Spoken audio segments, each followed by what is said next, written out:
back to the Miraculous Mamas podcast. I'm your host, Elizabeth Joy, and we believe in empowering women through storytelling and education. And I'm so glad that you're here today. We are doing an episode this week on finances, budgeting, all that fun stuff with Dan and Kay. And it's a super interesting conversation. I talked to them about areas that we struggle with, where Vito and I don't see eye to eye, what we're working on, and they give some really helpful advice. So I'm really excited for you guys to hear. Plus, summer, it's like, I feel like that's when people are like, oh my gosh, we want to save, we want to go on vacation. But then it's like, did you plan ahead? You almost have to start saving for Christmas now. So there's a lot in there, and it's really good. My family's been sick for over a week now. I'm sure you could tell by my voice. And we are struggle bussing. When Jovi's been sick before, she's only been sick like one or two other times. I think like two other times. And it was not hard caring for her at all. Now having two kids and then I'm sick too on top of it, it's been so miserable. And I'm like, oh my gosh, how do people do it? And my parents are in town, like helping out too. Like if they were not here, I feel like my house would literally be on fire right now. Like it would just be a complete disaster zone. And I wouldn't have gotten anything done this week. And so I'm so grateful that they're here. It sucks because I've been sick the entire time that they've been in town. It's been like 10 days now. But I'm really glad, like I said, that they've been here to help take care of my family. Otherwise it just would have been a hot mess. And it's like, man, like I don't know how people do it. I don't even know how I'm doing it sometimes. It's like, oh my gosh, there's just some nasty stuff going around right now. And I never got sick before kids. Like I might get some allergies. I usually get allergies as soon as it starts to warm up. So that's what I thought that this was when it started, but it wasn't. And I usually just maybe like feel like I'm starting to get sick, but I can usually catch it and be fine. But I've never been like full blown sick in so long. And then this year I've been sick twice already, like felt awful. Like we had COVID in January and it was miserable. And then this last week's been really rough. Vito has seemed to be unscathed, which is great. So this time he just did not get sick at all. He's the only healthy one. Me and both the girls have been sick, coughing, snotty, just not good. But he's been great. So I guess all the vitamins I've been force feeding him are working. You're welcome. But yeah, so if you're listening, just, say a little prayer for my family that we just come out on the other side of this real soon. All right, we're going to dive into this week's episode. All right, everyone, I have Dan and Kay Oki here, and they are the founders of Sensei Financial, and we are going to dive into finances today. We've had one podcast over budgeting before with the Budget Mom, but money is something that affects all of us, and it like changes in every season of life. So there's when you're first getting married and you're learning how to do your funds together or whatever it is. I know that I spoke on here before that closing my personal bank account was really hard for me, just because, I had had it for 14 years, and it just seemed I was like emotionally attached to it more than financially. And then having a family, and every single season presents itself with different financial decisions. And I'm really excited to talk with them today because, like I said, money is something that affects all of our life. So thank you so much for coming on the podcast. Absolutely. Thanks so much for having us. We're excited to be here. Yeah. So I'd love for you just to kind of start by sharing your story, how you guys got into starting your company, which is focused on making money easy for couples and individuals, because we all know that it can be a very hard thing. So I'd love for you to kind of just share your past and what led you to where you are. Sure. So it all started for us by making a bunch of dumb money mistakes. When we got married pretty young in college, and my financial perspective was very much that I was just going to be rich someday. I had started my own company. I was doing well, but I was not managing the money well. So as fast as it was coming in, it was going out, and that was causing a lot of problems. But I was, as a single guy, we were dating, she didn't really know. I was just taking her out to dinner to nice places and driving a nice car. But the details of the money wasn't very apparent or obvious. Yeah. So then when we got married, that kind of all came to the surface. And I, coming from daughter of an accountant, raised on like extreme budgeter, like couldn't have been more opposites in that realm. So we definitely collided and butt heads a lot. And that was like not how we wanted to start our marriage, not how we thought we were going to start our marriage. And so, I mean, long story short, we just kept like colliding and such. And so we basically worked our way out of that, read every financial book we could get our hands on. We're like, we need to fix this and do whatever we can to make it work, pretty much, because it was such a problem in our life. And so through that whole process, we ended up being able to pay off 20 grand of debt in 6 months while we were still in college. And we wrote a blog article kind of sharing our story. And honestly, this sounds kind of silly, but we thought we were the only people in the world struggling with money just because it's such a taboo topic and no one's really sharing what's going on behind the scenes.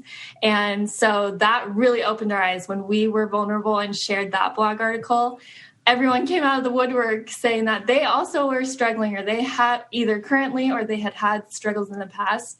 And so we quickly realized that, okay, this is a bigger problem. Even though we all think we should just know what to do with money, obviously there's a disconnect here. And lots of, like you said, during those transition phases of having a baby or getting married, then it really comes out. So anyway, due to that, then we started sharing what we learned through our own story, just in our living room, to friends and family. And then that expanded and then just kept growing until now we teach online courses to people across the country. And it's grown so much that we have over 1,000 people who've gone through our programs. Obviously our whole story, there's people who have a lot more than 20 grand in debt. There's people who have a lot worse financial situations than we were in, but it was a serious issue, especially in our relationship at the beginning, mostly because of you mentioned closing how closing that bank account was so emotional.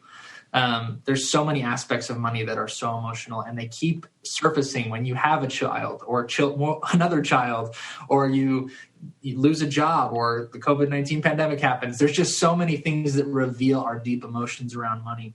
And if we don't have systems to help control those and to navigate them together, it can cause really tough spots in our relationships and in our financial lives. Mm-hmm. Yeah, I can definitely see that. All right, we're going to take a quick break from this episode to talk about one of my favorite brands, and you already know what it is. It is Kindred Bravely. Basically everything that I'm wearing right now, because that's what I live in these days, is the Louisa pants and their sports bras. I have a couple of them. They're the best. And their underwear. Their underwear with the little lace around the top. Those are so freaking comfortable. They're super soft fabrics. They have things that you can choose from, including bamboo, organic cotton. Their bras are so supportive. They're wire-free, which I love, including special busty sizes, which I am currently for my forever changing size of boobs. And they have bras that are for nursing, pumping, or both at the same time. The sports bras, nursing sports bras, which are my favorite. And everything that I've ever tried from theirs has been awesome, and I absolutely love it. I have some of their pajamas, their loungewear. They're my most highly recommended go-to pregnancy and postpartum brand. So visit kindredbravely.com and use the discount code Miraculous20 to save 20% on your purchase. Save 20% on your purchase when you use discount code Miraculous20 on kindredbravely.com. I was mentioning to them right before we started the podcast that Vito and I just recently had the budget talk, and that's also like another season, right? We're expecting another baby. Our family is growing, and we've had some like career differences. Like I made good money before we got married. And then once we got married, I started doing more doula work, which was a significant financial decrease. And now with the second kid on the way, I'm doing less.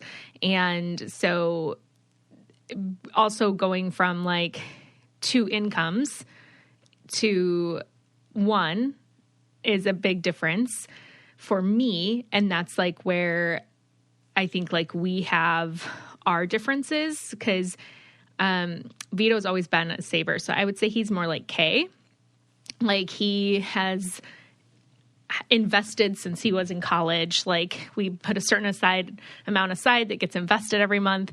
He, you know, it saves his money. He's never been a big spender, but I mean, yeah, when he was single, he's like, yeah, if I have the money to do something, I'll do it, but never like elaborate.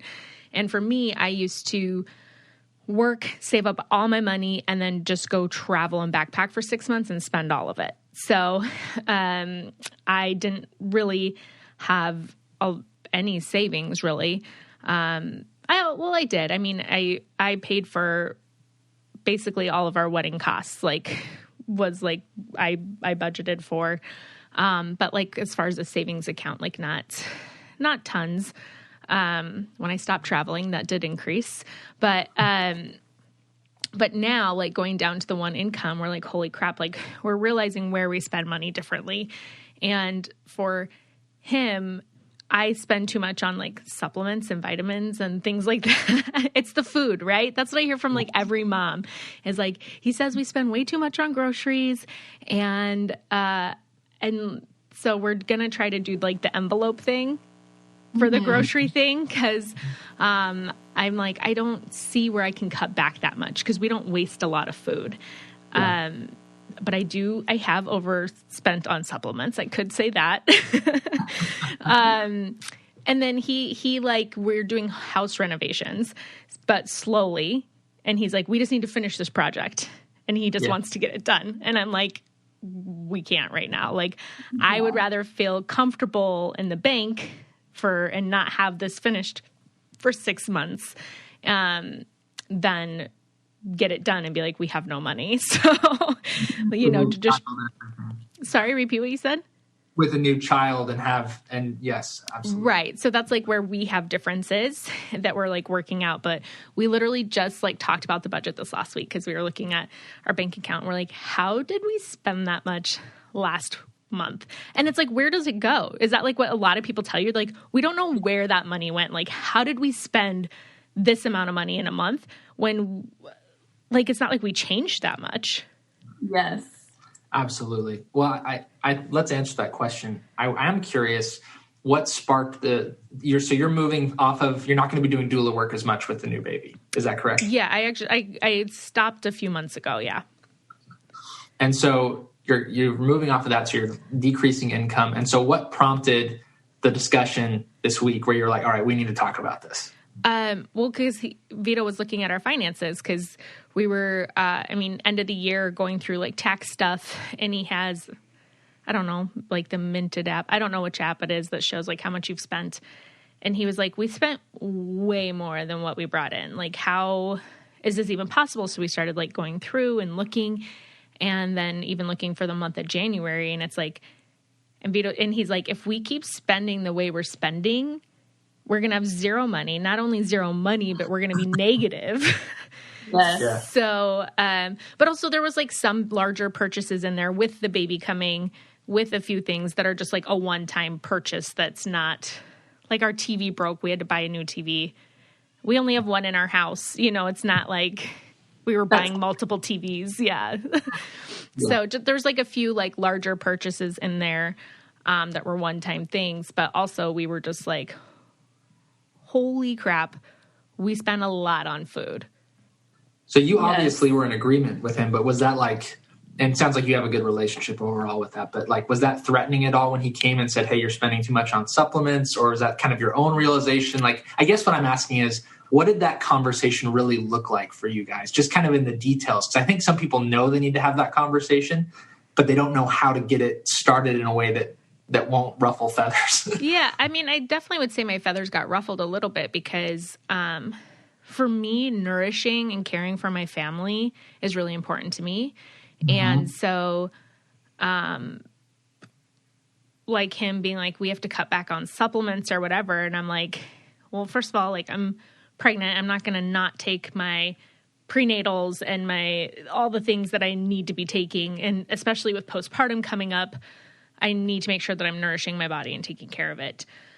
However, I had like randomly bought other supplements. So I do hoard supplements. We have so many vitamins. I'm like, we need to go through what we have and like not buy more. So, but I was definitely a little ruffled. And I think when he first was like, holy crap, this is how much we spent. I think I was looking for ways he spent too much and he was looking for ways I spent too much. Yeah. But then, I think that we were able to definitely come together because we do have good communication. I did cry at first, but I also have to preface that I'm really pregnant and emotional, and I cry at like everything right now. Like I can't even, any movie, it doesn't matter. I cry all the time. So, but I'm just like, I'm just trying to nourish our family, like how am I supposed to cut back? And that is where it's really hard, like making those decisions of like, we can't afford to buy all organic stuff. That's it. And for me, I'm like, when I was single, I would go to Whole Foods and spend $300 on myself for the week because I could. But now it's a little different. So those are definitely like, you have to kind of rethink things, I guess. Totally. First, I just want to say like, thank you for being so like open and vulnerable and sharing that piece of your story. Because I think this is I know because we talk to people about it all the time that this is so common, all the things you mentioned, and how often it becomes like, okay, well, here's the problem and you're the problem. Right. And how we have to take a step back from that and be able to just see like, okay, here's the problem. Neither of us are the problem. Let's just like start the conversation with, it's not your fault. It's not my fault, but we do have a problem. And we need to figure out this problem. And then acknowledging those values and figuring out that line. And I think that piece of the puzzle just like starts the conversation out a lot better when you can just separate that. Be like, hey, this is not going to be one of those conversations where we're just saying, you're the problem or I'm the problem and going back and forth the whole time. But that we're a team, but we want to fix a problem. And there's things that we both probably need to do to fix that problem. So you asked a question earlier, and I hopefully not rudely wanted to know more about what you were saying. But so when people come to us and say, hey, where did all this money go? Mm-hmm. And that does happen a lot. It often is not because people are intentionally trying to overspend. Most people are not trying to, how can I spend every dollar and go into debt? Nobody's actually like waking up every morning and like wanting to do that necessarily unless they're trying to buy real estate, but then it's more intentional. So the thing I think to realize here is that it's all about whenever you have money, there's always going to be more things you can spend it on. There's always going to be more supplements. There's always going to be more trips. There's always going to be more baby accessories. There's always going to be more eating out you can do. There's never going to be a lack of opportunity to spend. And so that is why having the conversation like you did with Vito and just saying, all right, what is our cap? What is the most amount of money we want to spend given our situation that we can spend to do things that we both value? Because it is important to take care of your family. It is important that people are fed. And sometimes we think budget and we think we just can't spend any money on food at all. And I don't think that's wise. You should nourish yourself, especially when you're pregnant. But it's important to also recognize that you will always be able to spend more money, no matter how much money you have. And so having a plan that you can both agree on, having a set limit of this is how much money we're going to spend every month. What do we both value and care about, and where should we put that money? And then you start to get it a little bit more creatively rather than just, that looks like a good option. Does that fit into my limit, which I can still spend on things that I care about, but it's not just going to be flying out of my pockets. Mm-hmm. And I think that brings up a good point too of the difference between tracking and budgeting. So kind of looking at the past and seeing like, okay, what happened? Where did our money go? That's important. Both of these are important. We need to do that. But then also making the plan for forward thinking is when the budget actually comes into play of like, okay, let's just forget for a minute everything that's happened in the past and let's just look at our income and look at what do we want to spend money on. Okay, I want to spend $1,000 on groceries. Write that down. And then go until you've written everything down. And then if at the end you're like, okay, well now it looks like we won't actually be able to spend $1,000 in groceries. Maybe it's more like $800. Now let's write that down, and adjust until it fits where both of you feel confident in that plan. Both of your values are accounted for in that plan, and then do a test run for a month and see if you can do it. And then adjust as necessary. Be like, okay, well, now it really didn't work. I really need our budget to be $900 for groceries. Okay, where else can we cut? Where can we pull from? Well, I'm willing to not get my nails done because I actually care more about nourishing my family than I do about getting my nails done. And then that makes that conversation a lot more about the problem or the budget rather than like, well, you could cut your hunting thing and that would help nourish our family. Or you can do, like trying to just throw it at the other person too. So I think looking at the past is important. We need to do that too. And then also making a plan that fits both people's values for the future. Mm-hmm. Yeah, that makes sense. We're going to take a quick break from this episode. It's so easy to, feel like you have to earn fun, feel like you have to earn a little break in your day. But one way that I do that, I don't put it off when I need a little break. I just hop on Best Fiends and play a couple of levels, or at least try to beat a couple. I've been having some hard levels lately that it's taking me a while to beat. So sometimes I just tap into that, give my brain a little bit of a puzzle and see my daily reward, get some gifts from some friends on there. And then my favorite thing to do is to do special missions, which is what I've currently been doing. I'm on Vega's Quest. So you get special missions for your side characters and different things like that. And it is like I said, one of my favorite ways to just take a break from the day, have a little fun, give my brain a little stimulation, and conquer some levels. And it's easy just to pick up and play whenever you want. So, and Best Fiends is free to download, and there's thousands of exciting levels for new adventures and challenges every single time you play. And yeah, every time I hop on, it's like you can earn different things, conquer different levels. There's always like little side missions that you can do, which is a lot of fun. So you've earned your fun time. Go to the App Store or Google Play to download Best Fiends for free. Plus, earn even more with $5 worth of in-game rewards when you reach level 5. That's friends without the R, Best Fiends. What about like when you don't have...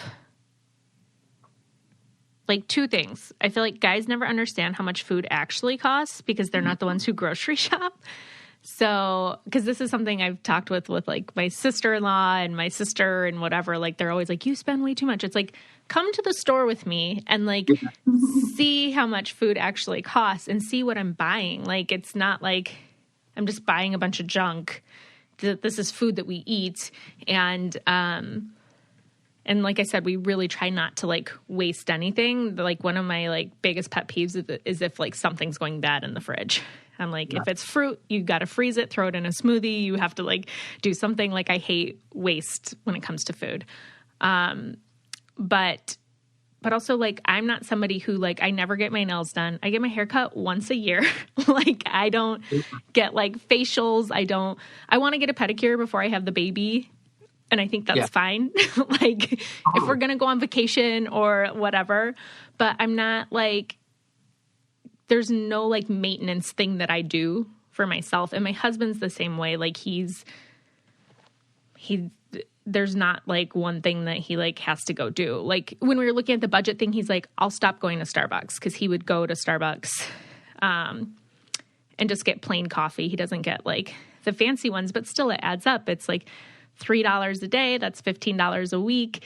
That's $60 a month. That's $360 a year. Yes. So he's like, I don't have to go to Starbucks. He's like, our coffee at home is just as good. So, it's just little things, but like, how do you find like those places to cut when you feel like you're not living beyond your means, I guess, to begin with? Totally. Great. So a couple questions I think you said. One is, man not appreciating how much food it takes to actually Yes.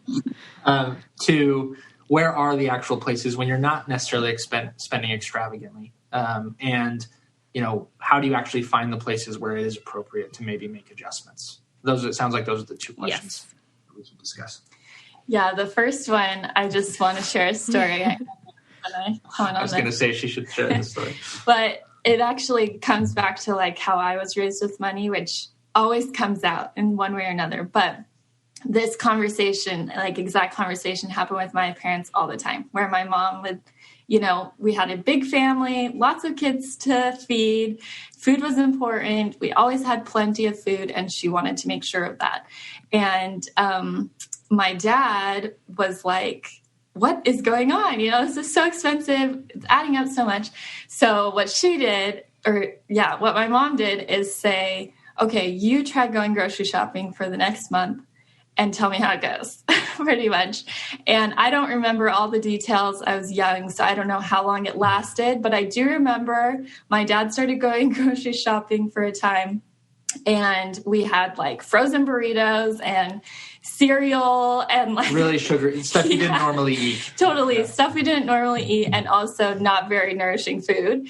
And I think he recognized like, okay, wow, our family does eat a ton, and this is just like what it's going to be like. And so he kind of had that reality check. And I don't know, like I said, all the details, but eventually my mom went back to grocery shopping, and we had all the other like healthier foods back in our pantry too. So I don't know if that would help in these situations to really just say like, okay, you try it so we can get on the same page. Let's see what happens. But then I will also say this kind of goes with trying to make cuts too. But I think just a couple little things that have helped me with grocery shopping. We have 2 littles as well.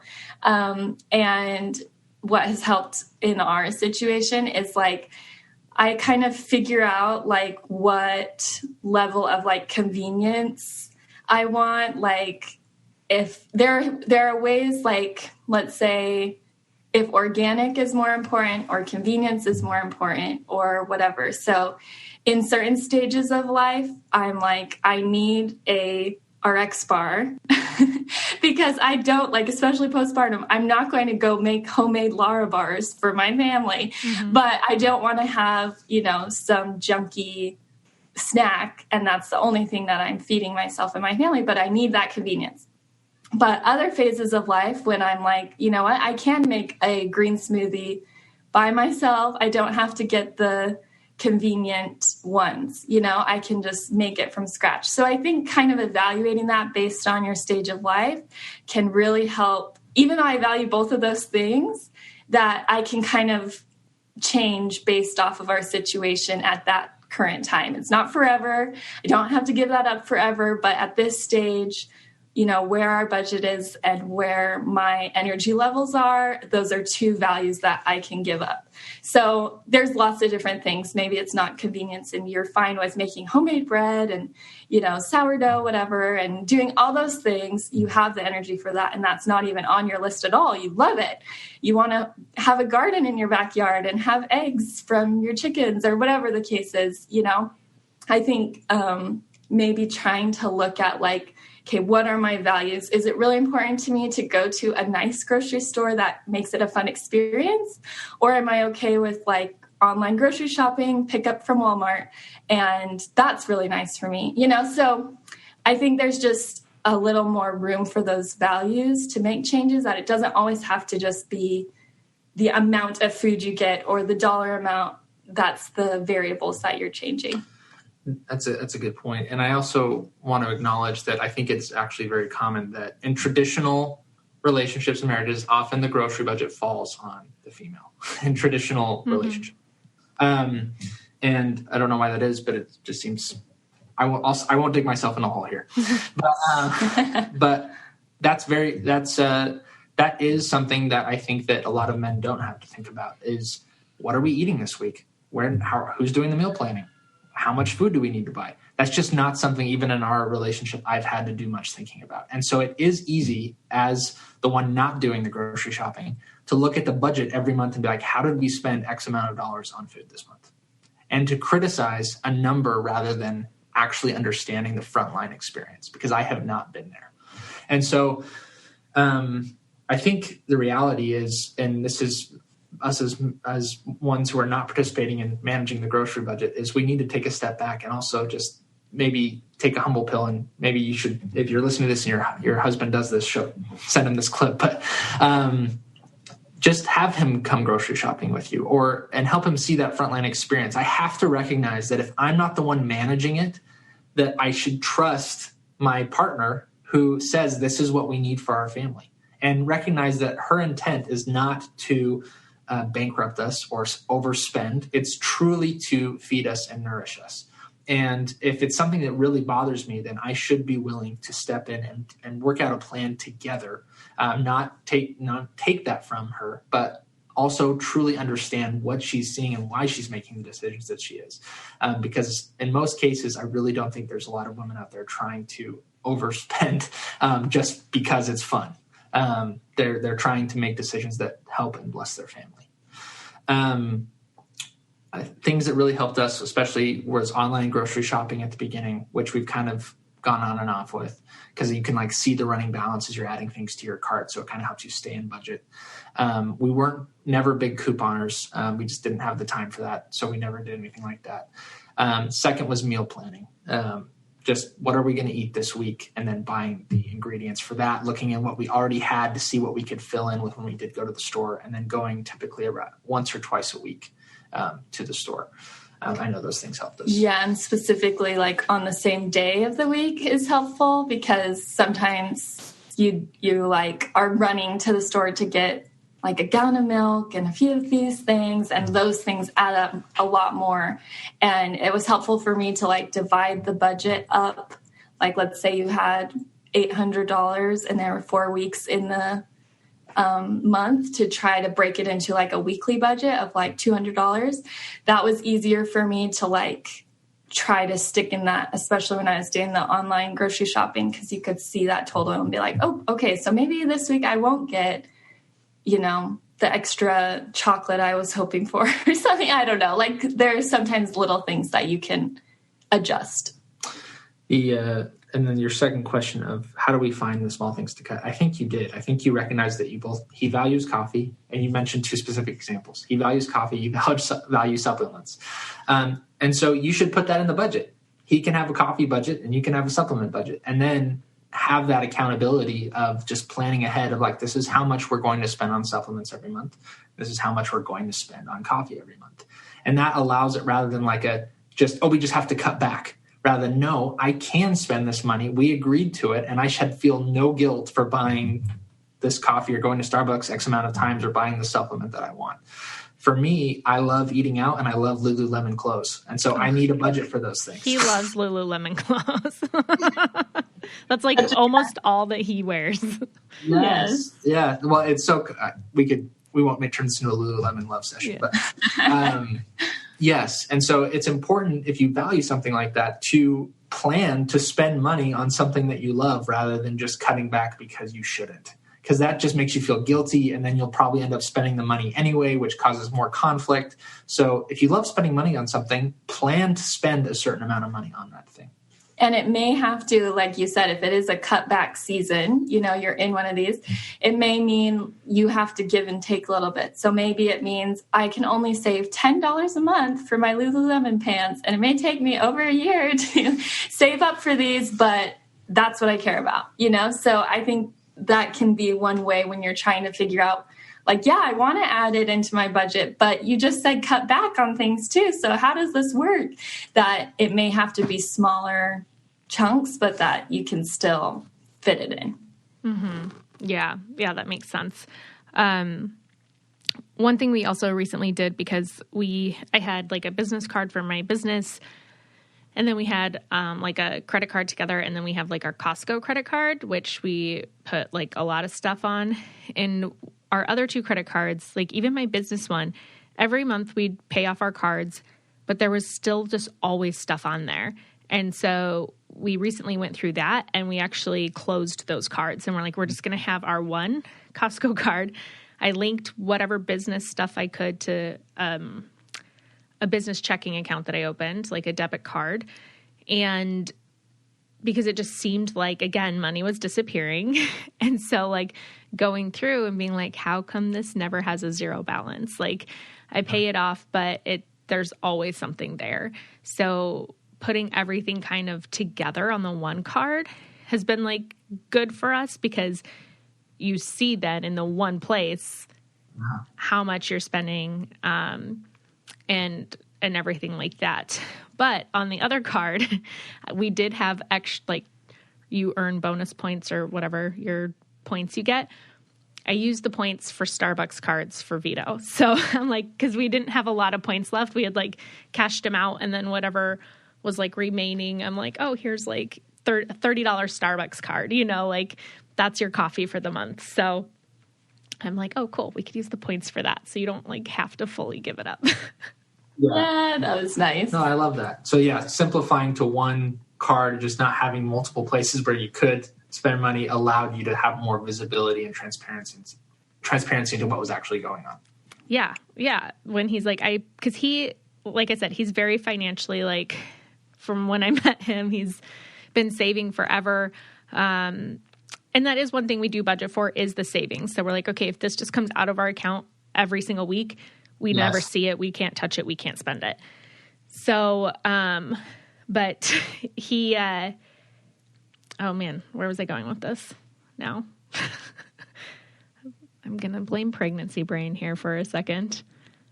Oh yeah. He's just like very financially like responsible and like saves and everything. So, he pays off our credit card weekly.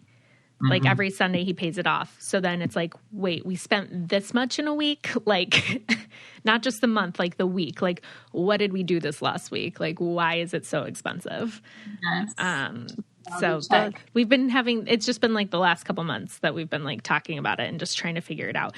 And more of it's like just because we don't want to work forever. It's more like being debt-free was very important to us. Both of us were debt-free when we got married. I think he had a car payment, but he doesn't anymore. So all we have is our mortgage. And that was like, it was important to me. Like before I moved here, when we were dating, I had to pay off my car because that was like the only debt I had. And, and so it was awesome that we were able to start that way. But he's very like future forward thinking. So he's like, if I want to retire in 20 years, we need to save this much each year in order for that to happen. I don't want to, like, he works construction, concrete. It's very hard on your body. It's very long hours. It's exhausting. So it's more like we'd rather sacrifice now so that we can have fun later. Yeah. Yeah. So you've said a couple things that really stood out. One is you're both really hardworking. The fact that you're doing everything that you're doing, the podcast and everything, 37 weeks pregnant. I mean, wow, that's really impressive. Second, you both agree, it sounds like to me also, on what you want in the future. So like that you both don't want to have to work forever. You want to be able to have that freedom. And I think that's for most couples true. Most couples they agree or they found similarities in what they wanted to achieve. And most of the disagreements tend to happen on how to get there. So how much should we be saving right now? How much are we spending right now? And I like that you also are just showing, and this is really true, that it's an ongoing process, that it's not just like something you just like magically solve in one day and then you just like don't have to worry about it anymore.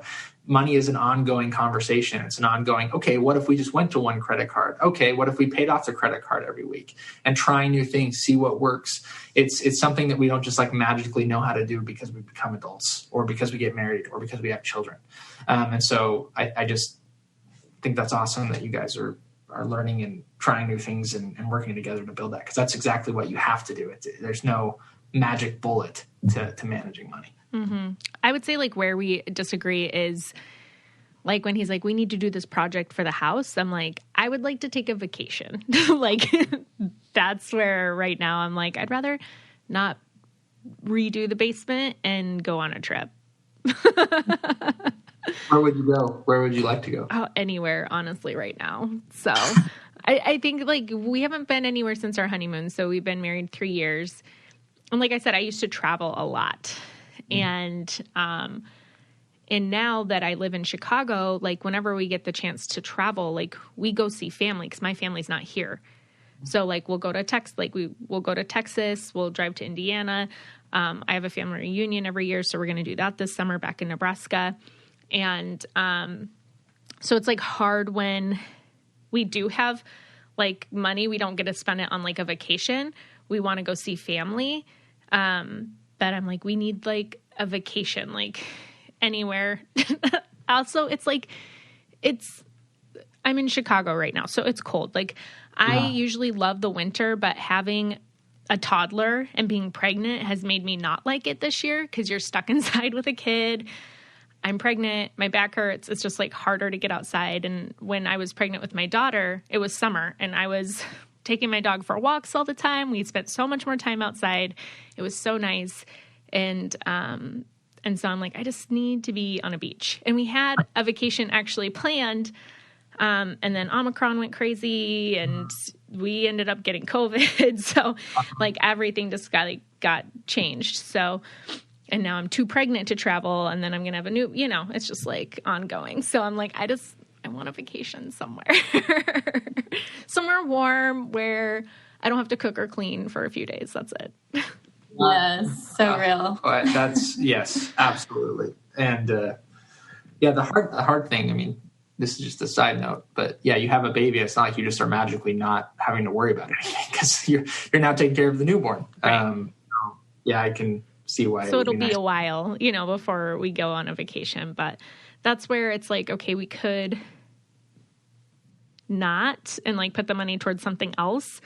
But I like how you guys were talking about just kind of finding like where you value. Cause to me, like taking that break and it's not like we have to stay at an elaborate resort somewhere, just getting away, taking a break and, spending good time, quality time together as a family, would be nice, but it like won't happen for like a year.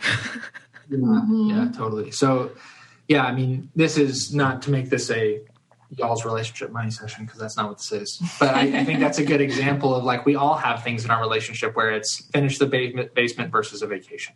There's something in every relationship where there's something like that going on in the short term. For us, it's like we both want to invest, but we also want to redo our bathroom. So like, it's the order of how we do those things. And those are hard discussions. And sometimes it feels like if we don't get our piece in, if we don't do it right now, then it's never going to happen. And so that's like one of the things we've had to learn is to almost like build like a roadmap. Like, okay, if we do this, then we can do this one, right? And we both agree on that roadmap. And so it's brought a lot more confidence or peace.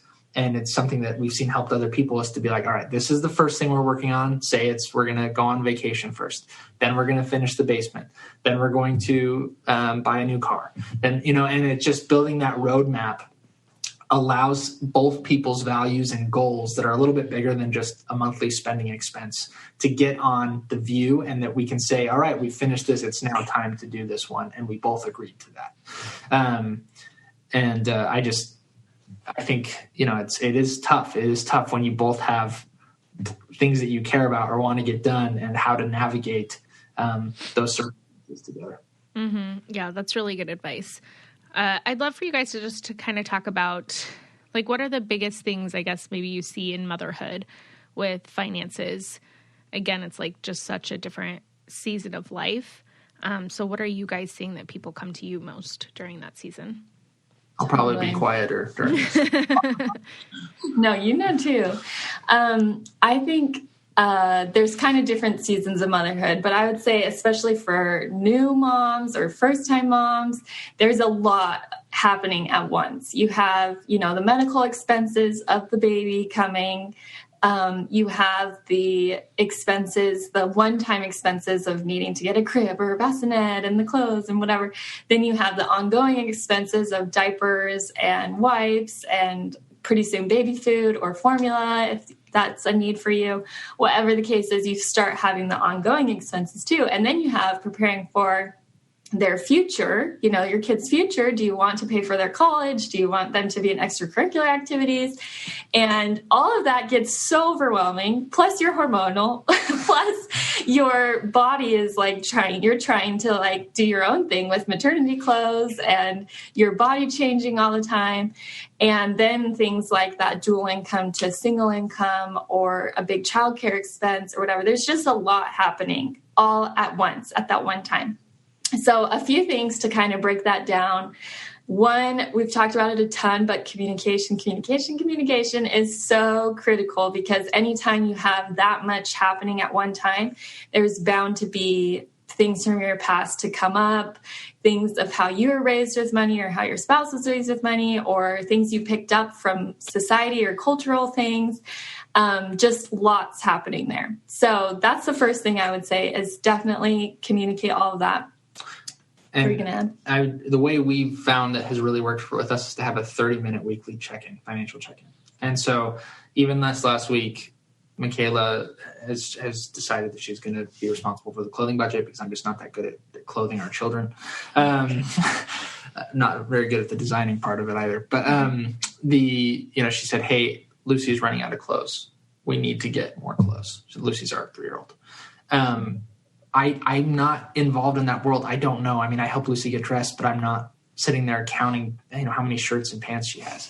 And so that's just one of the things that we have to have that weekly conversation. Otherwise it boils up. There's frustration, there's resentment there. And it's helpful for Michaela to say, "Hey, Dan, we need to increase Lucy's budget so that she can have enough clothes." And then we talk about how that works. Okay, let's do it. And we can go from there. And that happened a lot, especially when we were in the transitory periods of our children being born, of okay, this much amount of money is not working for diapers. Mm-hmm. We need to increase that a little bit. And just 30 minutes once a week has really helped us with that communication. Totally. And then I would say for the medical expenses, call your insurance company to try to get at least a ballpark of where it's at. I know it's not, unfortunately, they can't just say it's going to be this much for sure, this is what you're at, but they can usually give you a ballpark range depending on where you're planning to deliver. And, there's obviously room for complications and stuff, which is why you should have insurance in the first place. But just kind of trying to get an idea for medical expenses will be a big comfort, instead of waiting till you get the bill and then being like, wait, what? We are not prepared for this at all. So that I would say for medical expenses. And then for the upfront cost of that, when you're preparing for a baby and you have the upfront costs of all the baby supplies and stuff, sit down and make a list of all the things and make a lump sum amount that you want to spend on that. That is really helpful, rather than it just being oh yeah, we need that. Oh, and maybe this too, and adding this. And also recognizing that you don't have to get everything right now, which is really hard when you're in that nesting mode and you just want it all to be perfect. But knowing that okay, I still have 6 months before they're even going to eat baby food. So I may not need to have this whole supply of everything right now, So that's what I'd say about the lump sum. And then for the ongoing, like Dan kind of mentioned, the way that we've done it is setting a budget for each kid. And then within that budget, we'll buy clothes, or if you want to go on an outing and take them to the, splash pad and there's a little entry fee or something, we'll take it out of that. That just helps to kind of put everything in that spot. Besides things like birthdays or Christmas, those might be in a separate category, but those ongoing monthly things, it's nice to just set a number and then go from there. And you specifically asked, what are moms coming to with us? I think sometimes we see just a difference in priorities, again, between partners. So often a mother who is very heavily involved in the household is very much thinking about the care and nurture of her family. And a lot of things that really matter are not having debt, if they do have debt, having an emergency fund of some kind, just feeling that security for her children, that there's enough money to feed and clothe them in a nice way, not just scraping by, and also to go do things like travel and have outings and enjoy life. And often the the other partner who may be working or not as involved in the household is often focused on future investing, building wealth, status type financial goals, which also are important to prepare for the future. And so, Kay really drove that point home, but we've just found that it's important to really voice those needs and really listen to your partner. And not everything always makes sense to your partner when it's something that you really care about or need or value, because your partner doesn't value everything that you do, unfortunately. Probably a lot of things, but not everything. In our relationship, that's definitely been like home improvement, remodels. If you caught that vibe from how we've been talking, I just don't value it as much.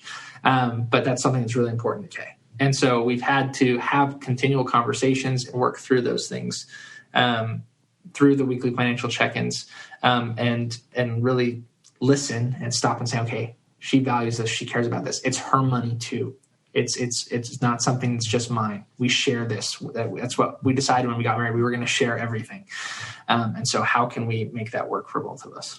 Yeah, I think that's another thing that we've talked to a lot of people about, is that navigating when you have been an income earner to not being an income earner. Lots of women are like, I feel like I can't spend this money, or I don't have an equal say because I used to be bringing money to the table, but now I'm doing something else that's important, for our family. So I think something that we've talked to, every woman kind of works it out a little differently, but I do think helping to see that everything we do is for our family, and we both have to make sacrifices when we choose to have children and when we choose to start this family. And that is what we're working towards. So it isn't my money or your money. It is our family. What are we trying to do as a family unit to help, support that? Mm-hmm. One piece of advice somebody gave me a long time ago, and I feel like it applies here a little bit, is like in a marriage, even when you're arguing, you are for each other, not against each other. Like you are on the same team. You both want what's best for your family. You want what's best for each other. And I think that can be applied to finances. I think you were saying earlier, Dan, you're not trying to intentionally bankrupt the family by grocery shopping. There's nothing like that. So just reminding yourself, we're on the same team. We both want to have financial freedom. We both want our family to feel nourished. We both, want to maybe retire early, whatever it is.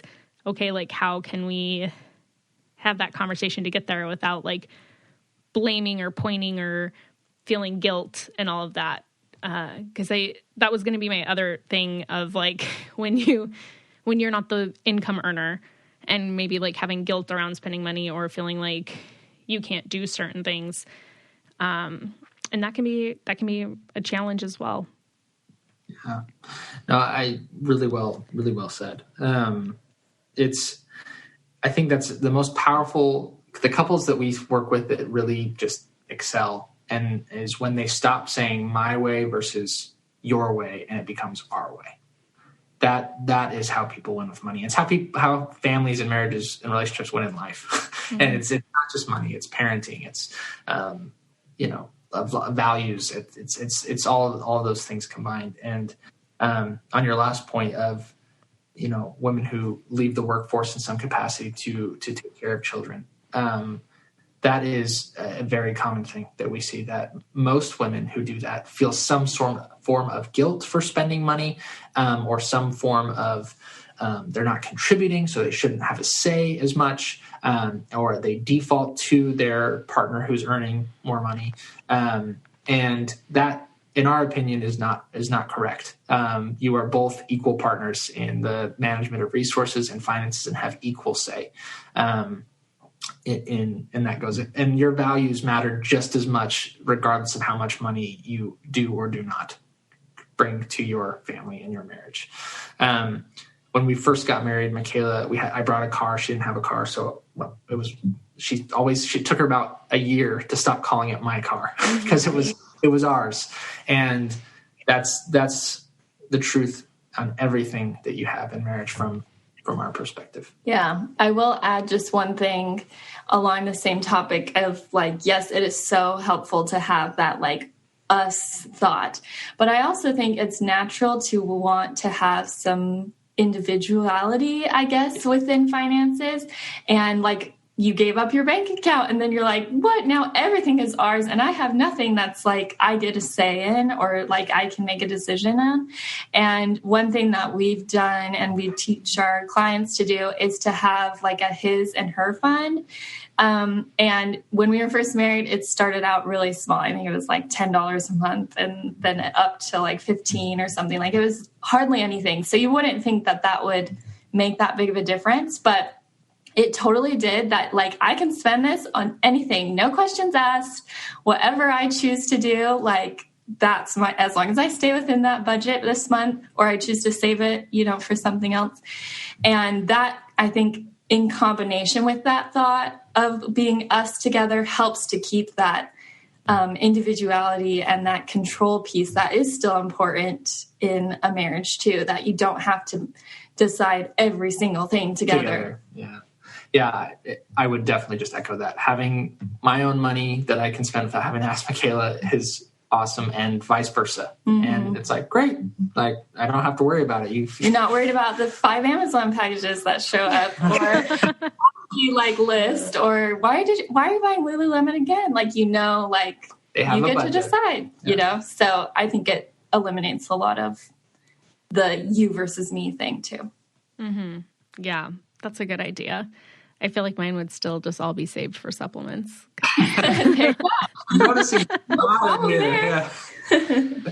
Yeah, mine would be like, I have to go to this functional herbalist that insurance doesn't cover. So, but it's, yeah, that's really good advice. I would love for you, before we wrap up, just to tell us a little bit more about your company that you started, what all you guys do with that, and if anybody listening would love to work with you guys, how are they going to connect with you? Yeah, so the easiest and best way to connect with us is probably to go to our website, and we have a free budgeting class where we kind of break down more of how we approach money and the systems that we use to do so. And that'll kind of give you an intro to how we think and work about money. And then from there, if you'd like to work with us more specifically and take our online courses and programs, you can book a call with a member of our team. And we'll help you get set up and go from there. But we don't want to make sure first that you feel like it's a good fit, that we align with what you value, because that matters just as much. So yeah, our website's senseifinancial.com. We'll make sure we get that to you as well, if you want to put that in the show notes. Yeah, it'll definitely be linked in the show notes. I will add that in.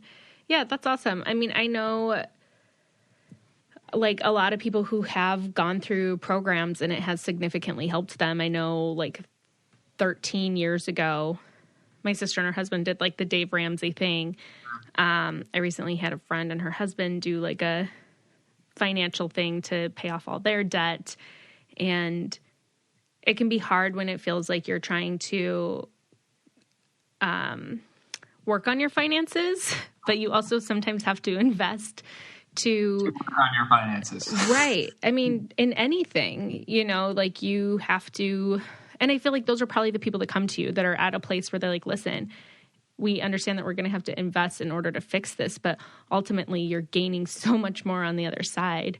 And it can be hard to see, because I'm a certified life coach. I don't really like practice, but I remember like, talking to a lot of people and they're like, well, I don't want to like, the hesitancy to like pay for a coach. And it's like, yeah, but when you look at the people who have worked with coaches, like they're reaching their goals, they're checking things off, they're saving, they're excelling, they're achieving.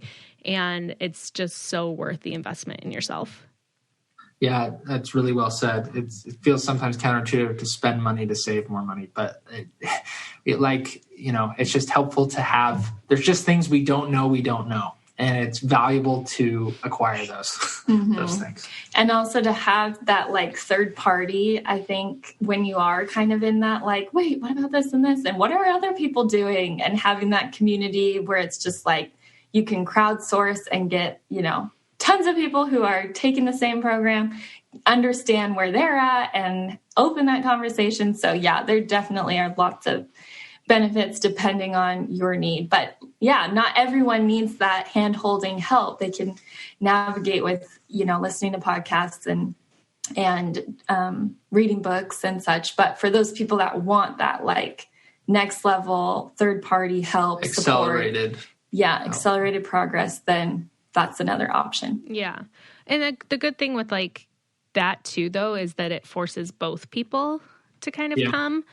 Whereas like there's, yesterday we were on our way to a midwife appointment and this podcast came on that I wanted to listen to. And my husband's like, oh my gosh, change it. I'm like, what? You don't want to listen to a podcast on gut microbiome in infants? He's like, no, like you can sit and like send your partner podcasts all day long and be like, listen to this. Like, what this person said really resonated with me, but whether they're actually going to listen, like if he really wants, we listen to very different podcasts. Yeah. Mine's all birth, motherhood, health. And, his is a lot of like comedian, different things. I don't know. So I like, in order for us to like want to sit down, like, and I have to be like, babe, listen to this. Like we're going to sit here and I'm going to listen to it with you. Like it can be really hard to get your partner to like, hey, read this article, listen to this podcast.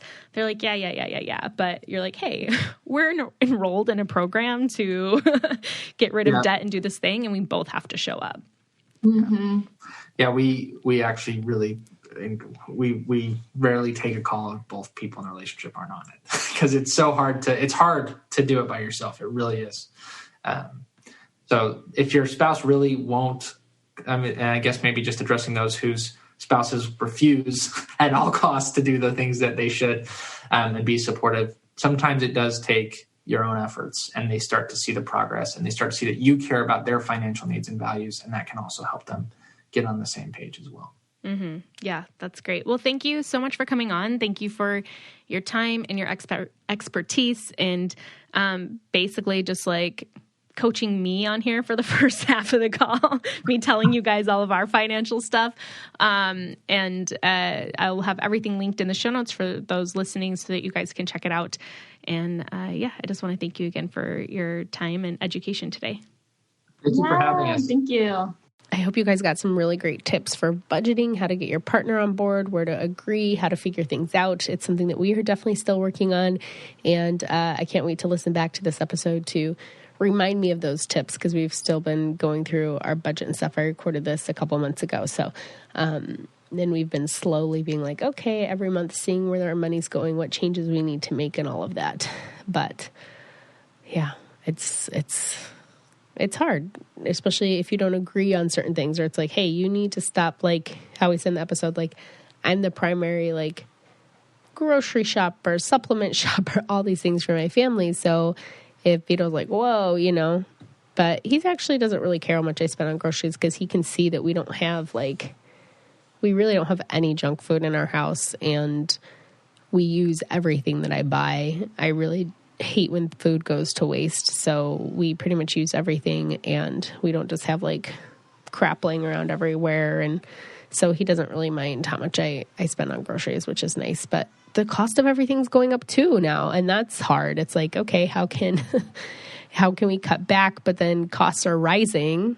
So it's really hard figuring it out right now. But I believe in us. I believe in you guys. And I hope that you enjoyed this episode. If you're listening, make sure that you're subscribed, leave us a comment and a review, and share us with your friends. All right. Love you. Bye.